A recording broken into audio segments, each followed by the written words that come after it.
So, big picture question.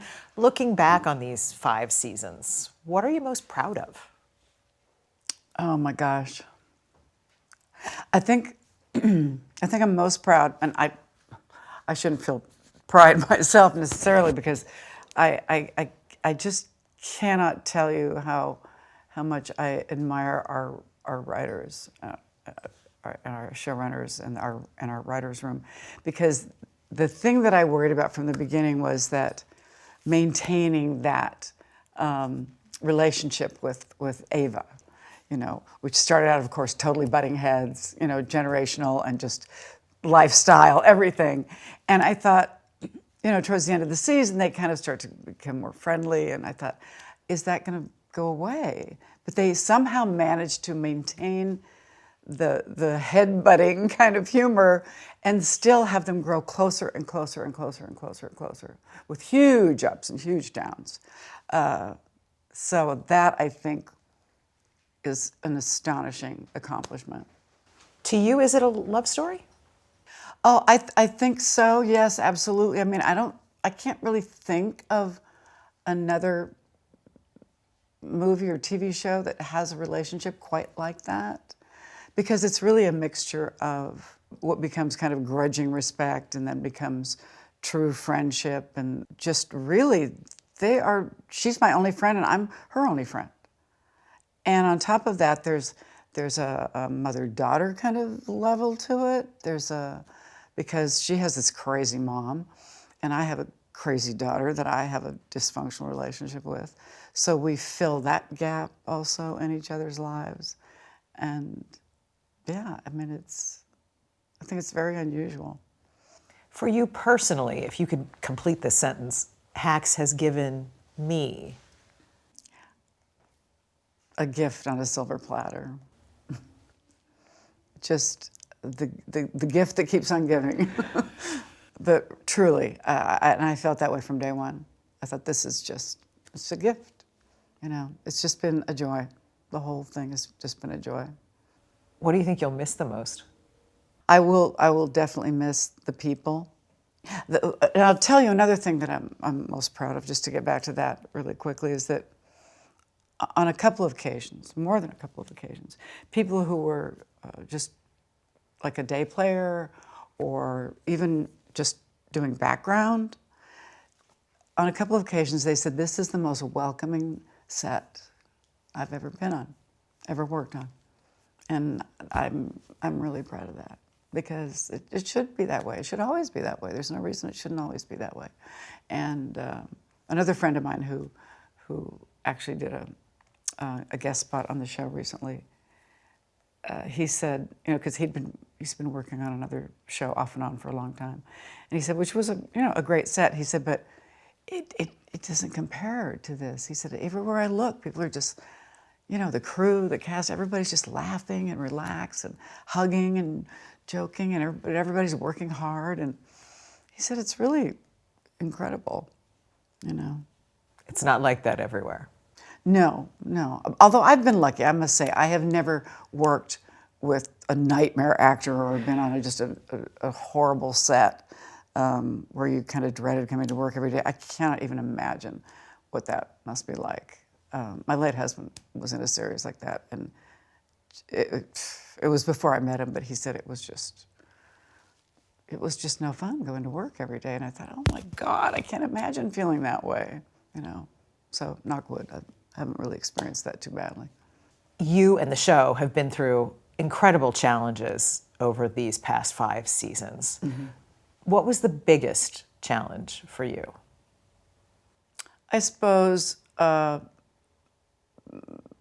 a personal level, when I lost my husband, which was very unexpected, and we had 5 days left to shoot in season 1.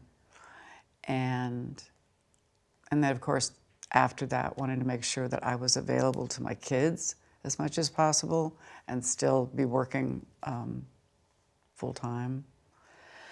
But of course, I had a break after that first season, until we started season 2. But everyone was so loving and supportive, and Hannah was incredible, and I didn't even know her that well at that point. She's an old soul, that girl. And they gave me a choice. They were great. They gave me a choice, because I was just in shock. And they said, look, we have to finish it. Obviously, I knew that. We had to finish. And they said, whatever you want, we can shoot a day, you can take a couple days off, shoot another day, or we can, wait a couple weeks and then shoot them, or we could just shoot them all right now. And I said, let's just shoot them all right now. Let's just shoot them all right now. And I think because I was still sort of in shock, I was able to do that. But one day, it was like this, I think the second or third day of those 5 days, and I suddenly remembered that the last scene of the day was a funeral scene. Ava's father has died, and Deborah shows up at the funeral, and I just thought, I can't do it. But we did it, and it actually turned out to be just a fabulous scene and very funny. It was just a brilliantly written scene.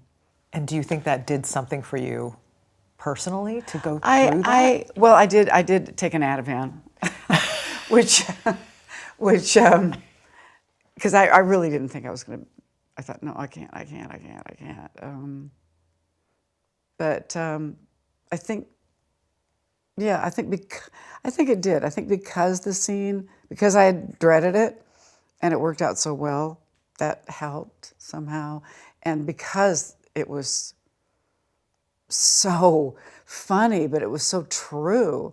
I mean, we've all been to funerals where people go, does anyone want to get up and say anything about, Carl or Dorothy or whatever?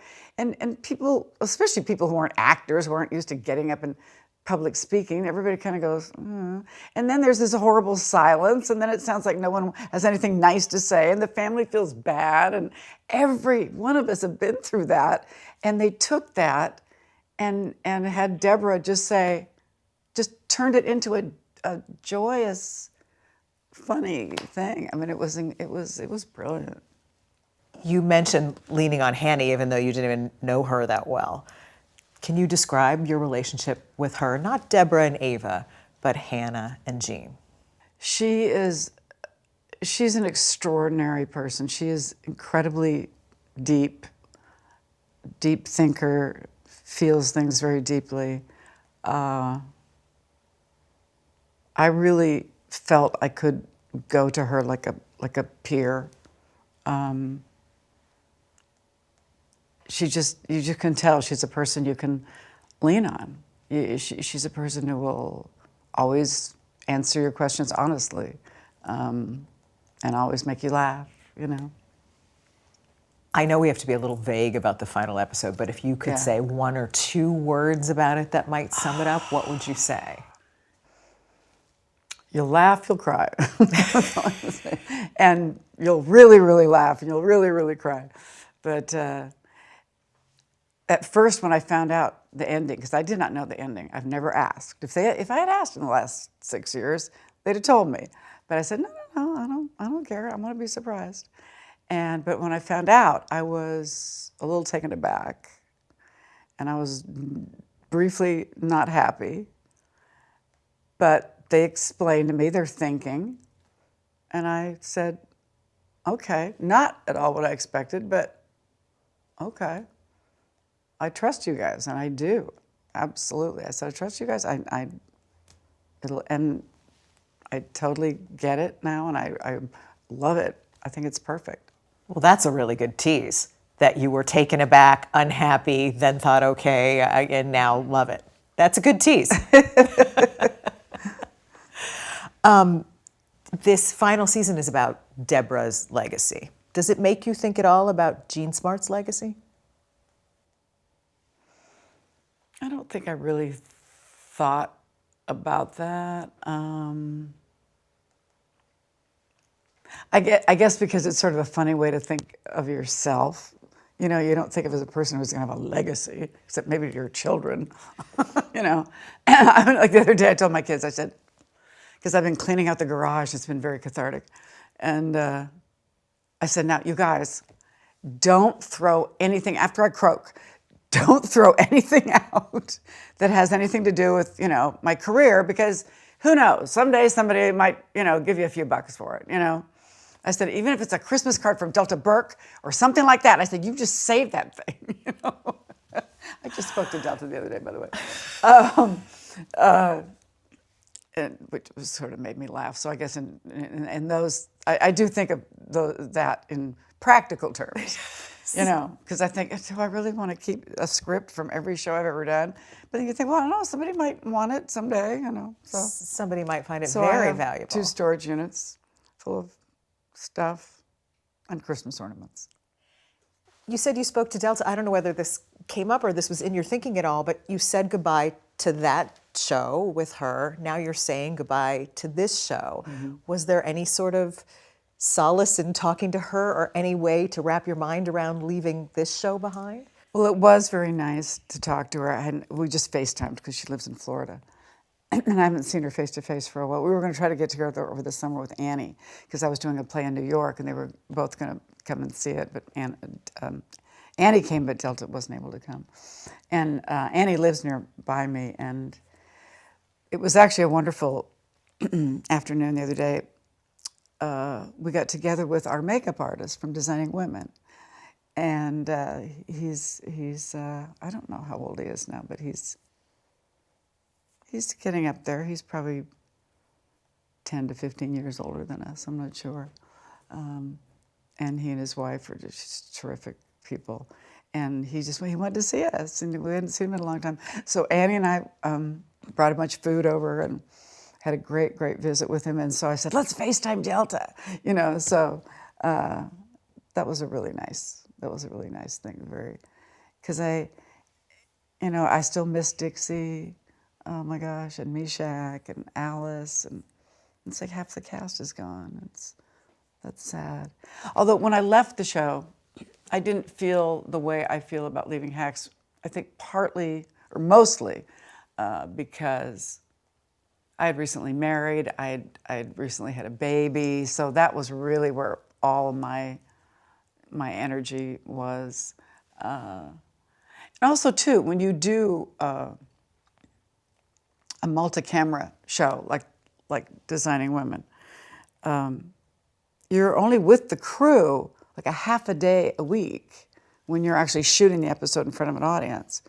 So you kind of get to know them, but you don't become a family truly like we did on Hacks, where you're together 12 to 15 hours every single day, and you travel together. And so it was really a very, very different feeling. Very different feeling. Yeah. How are you feeling leaving Hacks? Very mixed. I mean, there's a part of a sense of a relief, just from it is a bit of a grind, you know, and also satisfaction, a great feeling of satisfaction that the show was so popular, but really a little bit of grieving, you know.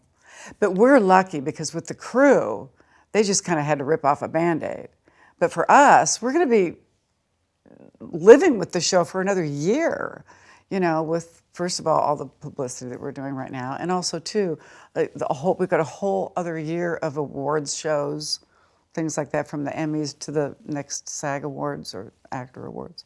So for us, it gets to be a more gradual kind of goodbye, you know. You think you'll ever fully say goodbye to Deborah Vance? Well, that's the thing I was just saying, is that besides the thought of not doing the show again and missing everybody so much, it's like, wow, I'm not gonna get to play with Deborah anymore. You know, that's a weird thought. Yeah, because it's been such a fun ride.